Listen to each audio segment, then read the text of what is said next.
everyone. Welcome to grade 8 sessions of subject history. And today we are discussing chapter number 8 and the chapter name is Civilizing the Native, Educating the Nation. This is your 6th session.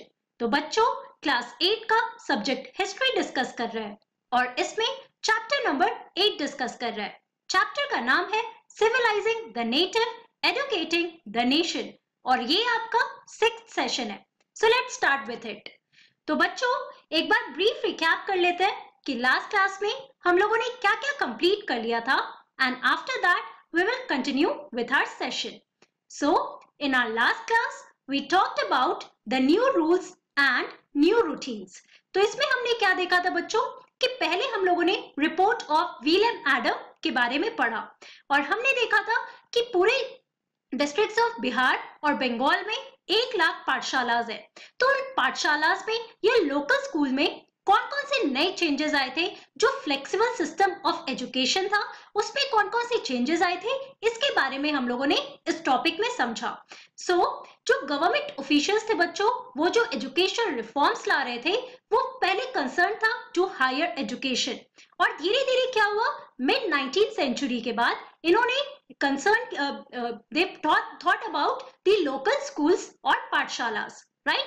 So it was after 1854 कि local पाठशालास में भी नए नए changes लाने लगे और वो कैसे किया जाने लगा, by imposing routines and also learning system को काफी स्ट्रिक्ट किया जाने लगा.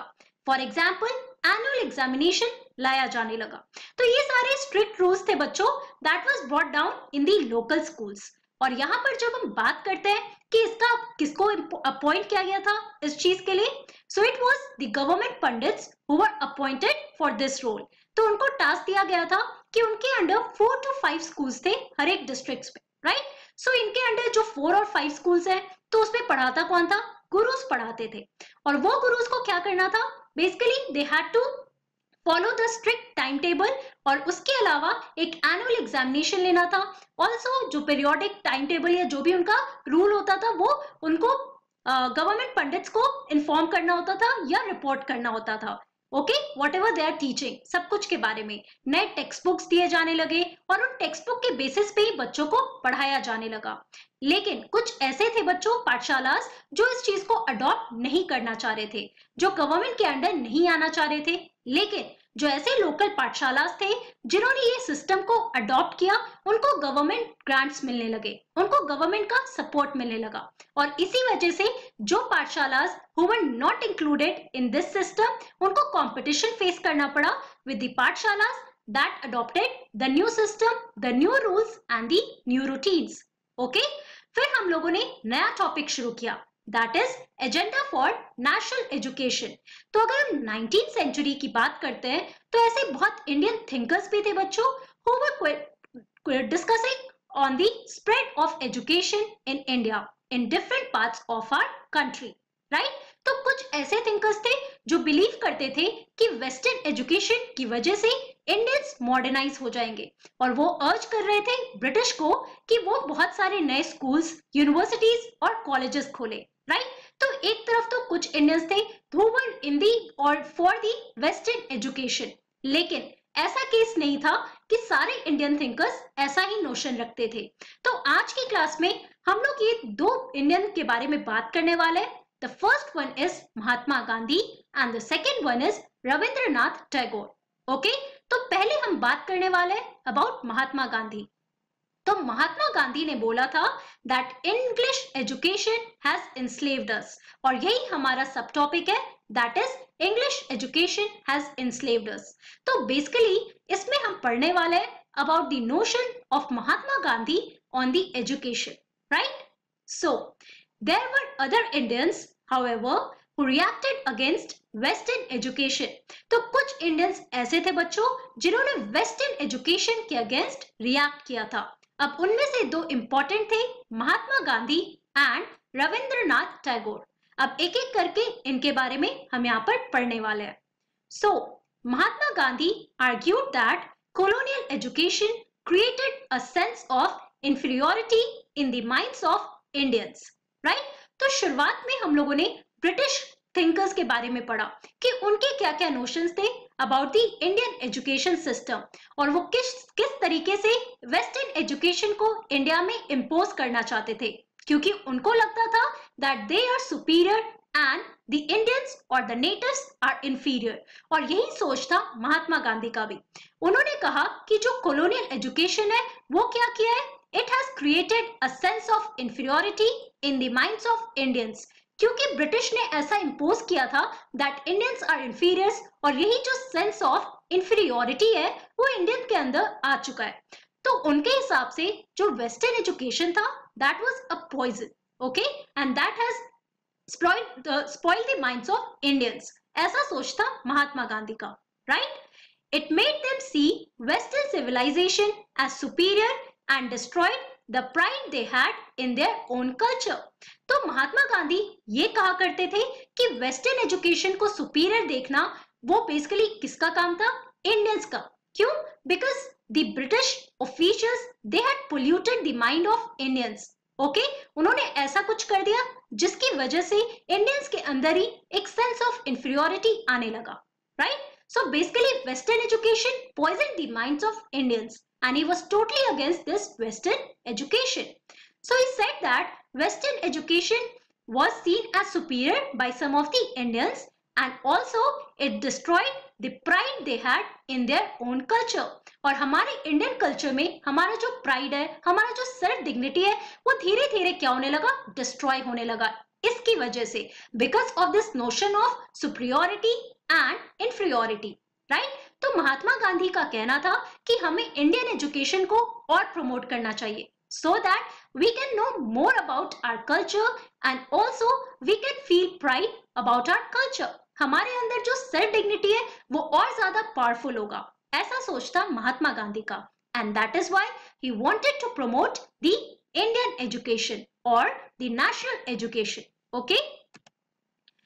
Now western education, Mahatma Gandhi said, focused on reading and writing rather than oral knowledge।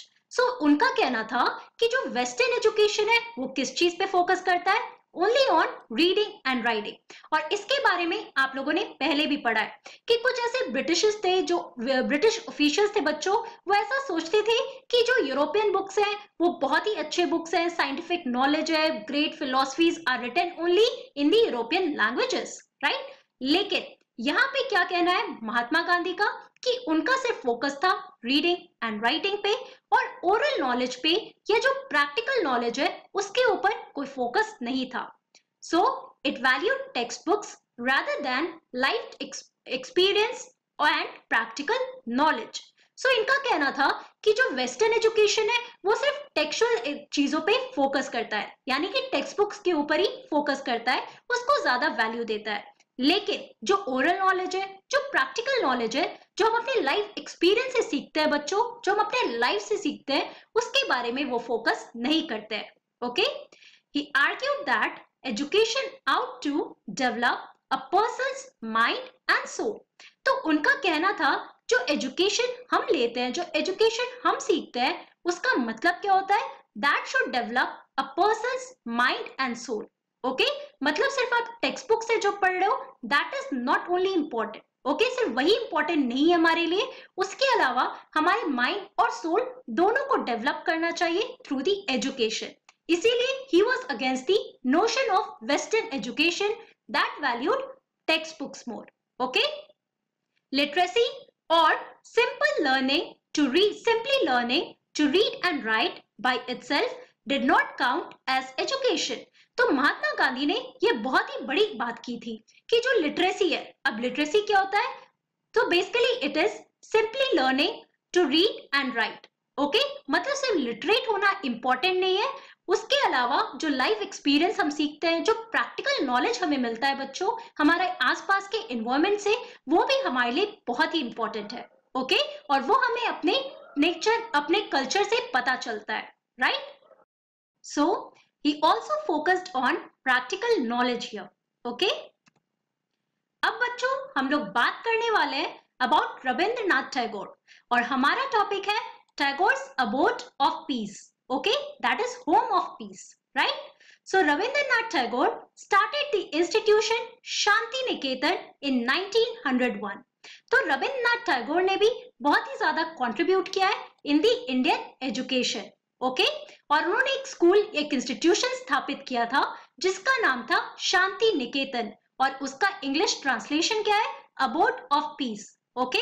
Now that is home of peace, जहां पे लोग हार्मोनी के साथ और पीस के साथ रहकर वो पढ़ाई कर सकते हैं, एजुकेशन ले सकते हैं। और ये कब स्टैब्लिश किया गया था? 1901 में। तो बच्चों अभी हम लोग एक छोटी सी स्टोरी सुनने वाले हैं रविंद्रनाथ टैगोर के बारे में, जो आपके एनसीईआरटी बुक में भी दिया हुआ है। सो रविंद्रनाथ टैगोर को बचपन में स्कूल जाना बिल्कुल नहीं पसंद था। उन्हें लगता था कि क्लास में जो भी वो पढ़ रहे वो कुछ समझ नहीं पाते थे, राइट। वो चार दीवार में रह नहीं पाते थे और उनको स्कूल जाना बहुत ही बुरा लगता था, राइट। बहुत ही ऑप्रेस्ड फील करते थे स्कूल जाने से। तो वो हमेशा चाहते थे कि वो एक ऐसा स्कूल बनाए जहाँ पे बच्चे खुश हो और वो सारी चीजें खुशी खुशी सीखे, राइट। सो यहाँ पर वो अपने एक्सपीरियंस से, जो उनके स्कूल डेज के एक्सपीरियंस थे, उसके बाद उन्होंने अपने आइडियाज ऑफ एजुकेशन बनाए और उसके बाद शांति निकेतन का स्थापना किया, okay. So the experience of his school days in Calcutta shaped Tagore's idea of education, जैसे मैंने आपको अभी बताया।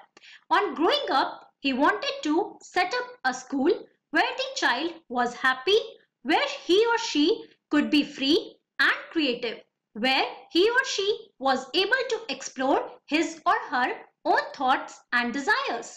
तो यहाँ पे आप देखो कि वो फोकस करते थे एक इंडिविजुअल चिल्ड्रन के क्रिएटिविटी पे, जहाँ पे बच्चों की खुशी हो और वो कुछ क्रिएटिव कर सके, क्रिएटिव थिंकिंग हो उनके अंदर। अपार्ट फ्रॉम दैट, जहाँ पे वो बहुत फ्री फील कर सके खुद में कुछ भी क्रिएटिव करने के लिए। तो वो एक ऐसा स्कूल बनाना चाहते थे, right, where students they were able to explore their own thoughts and desires, जहाँ पे बच्चे खुद के थॉट्स, खुद के डिजायर्स को अप्लाई कर सके, अपनी क्रिएटिविटी लगा सके और उस तरीके से वो अपनी पढ़ाई कर सके।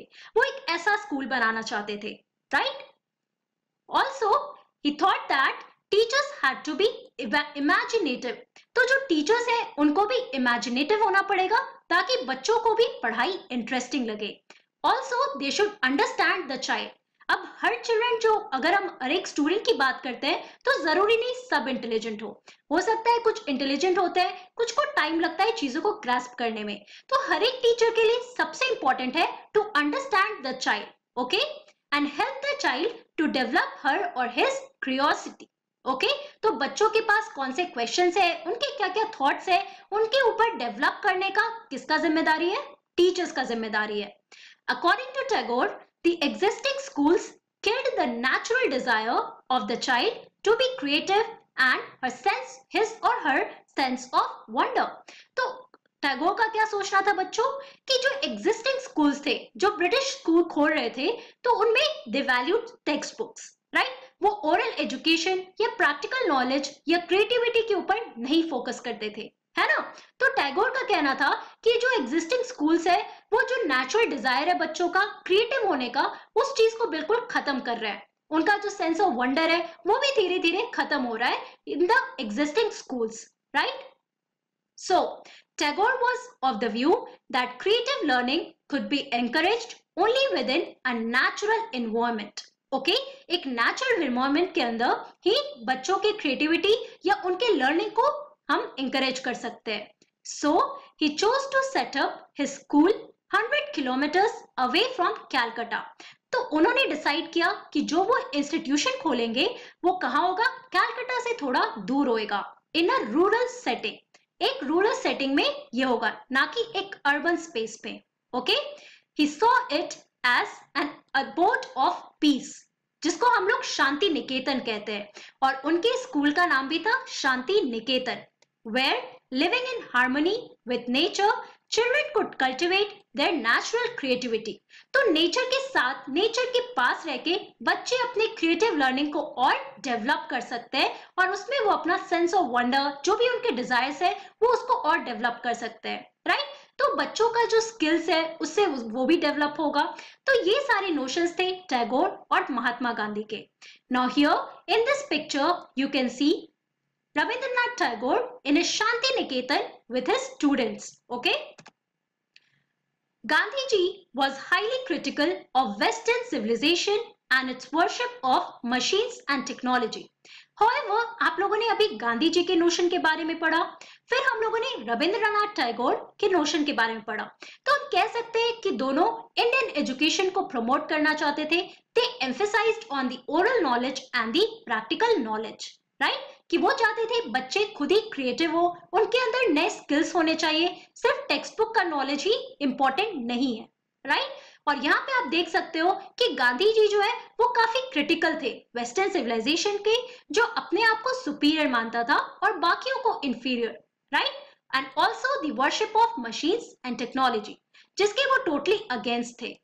Tagore wanted to combine elements of modern Western civilization with what he saw as the best within Indian tradition. लेकिन अगर हम रविंद्रनाथ टैगोर की बात करते हैं तो वो दोनों एलिमेंट को कंबाइन करते थे. उन्हें लगता था जो भी मॉडर्न वेस्टर्न सिविलाइजेशन में जो भी बेस्ट चीज है उसको वो या लेकर अपने इंडियन ट्रेडिशन में मिला के कुछ वो अच्छा क्रिएट कर सकते हैं.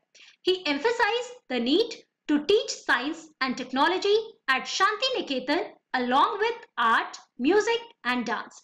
तो उन्होंने इस चीज को रिजेक्ट नहीं किया था, साइंस एंड टेक्नोलॉजी को रिजेक्ट नहीं किया था, अनलाइक गांधी जी. तो उन्होंने एम्फेसाइज किया that students they also need to learn about the science and technology. उसके अलावा बच्चों को आर्ट, म्यूजिक, डांस ऐसी कल्चरल चीजों के बारे में भी वहां पे सिखाया जाता था. Again, in this picture, you can see Mahatma Gandhi with Rabindranath Tagore at Shanti Niketan. Now, this is an old picture of Mahatma Gandhi with Rabindranath Tagore. Okay? तो बच्चों, आज की क्लास में हमने क्या पढ़ा? In today's class, we discussed about English education has enslaved us. किसका notion था? महात्मा गांधी का नोशन था. तो उनका क्या नोशन था अबाउट द वेस्टर्न एजुकेशन, इसके बारे में हमने यहाँ पे पढ़ा. उसके बाद हमने पढ़ा अबाउट टैगोर्स अडोब of peace, also about the Shanti Niketan that was set up in 1901 by Rabindranath Tagore. और उनके क्या नोशंस थे इंडियन और वेस्टर्न एजुकेशन को लेकर, उसके बारे में भी हमने यहाँ पर समझा. तो बच्चों, हमारा जो ये चैप्टर है दैट इज चैप्टर नंबर 8 अब कंप्लीट हो चुका है. Please go through your NCERT book, try to understand all the important points, क्योंकि यहाँ पे आपको वेरियस ओपिनियंस मिलने वाले हैं. सो आप कंफ्यूज मत होना हर एक ओपिनियन में, आप हर एक ओपिनियन को समझना कि सबके क्या क्या ओपिनियंस थे regarding the education system and try to differentiate it. So that's all for today. Thank you very much. Have a nice day.